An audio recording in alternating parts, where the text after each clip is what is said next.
أعوذ بالله من الشيطان الرجيم. بسم الله الرحمن الرحيم. يا أيها الذين آمنوا أوفوا بالعقود أحلت لكم بهيمة الأنعام إلا ما يتلى عليكم غير محل الصيد وأنتم حرم إن الله يحكم ما يريد. اے ایمان والو، اپنے معاہدات کو پورا کرو، یعنی اپنے وعدوں کو پورا کرو. تمہارے لیے ہر مویشی چرنے والے جانور حلال کیے گئے ہیں سوائے ان جانوروں کے جو آگے چل کر تمہیں بتائے جا رہے ہیں. البتہ احرام کی حالت میں ان کا شکار حلال نہ سمجھو، اور اللہ تعالیٰ وہی حکم دیتا ہے جو وہ چاہتا ہے. یا ایھا الذین آمنوا لا تحلوا شعائر اللہ ولا الشہر الحرام ولا الہدی ولا القلائد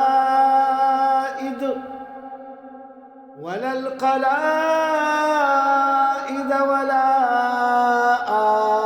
آمین البیت الحرام یبتغون فضلا من ربهم ورضوانا وَإِذَا حَلَلْتُمْ فَاصْطَادُوا وَلَا يَجْرِمَنَّكُمْ شَنَآنُ قَوْمٍ أَن صَدُّوكُمْ عَنِ الْمَسْجِدِ الْحَرَامِ أَن تَعْتَدُوا وَتَعَاوَنُوا عَلَى الْبِرِّ وَالتَّقْوَى وَلَا تَعَاوَنُوا عَلَى الْإِثْمِ وَالْعُدْوَانِ وَاتَّقُوا اللَّهَ إِنَّ اللَّهَ شَدِيدُ الْعِقَابِ.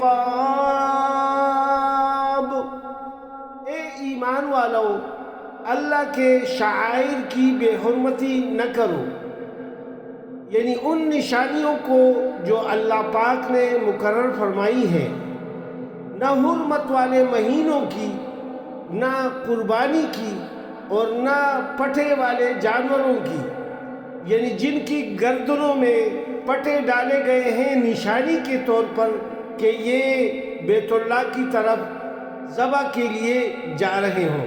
اور نہ ہی ان لوگوں کو تنگ کرو جو اپنے پروردگار کی رضا حاصل کرنے کے لیے اور اس کی فضل کی تلاش میں بیت اللہ کی حج کے ارادے سے جا رہے ہوں. اور جب تم احرام کھول دو تو شکار کر سکتے ہو. اور دیکھو، اگر کسی قوم نے تمہیں مسجد حرام سے روک دیا ہو تو اس کی دشمنی تمہیں ناروا زیادتی پر مشتعل نہ کرے. نیز نیکی اور خدا ترسی کے کاموں میں ایک دوسرے سے تعاون کرو، گناہ اور سرکشی کے کاموں میں نہ کرو، اور اللہ سے ڈرتے رہو.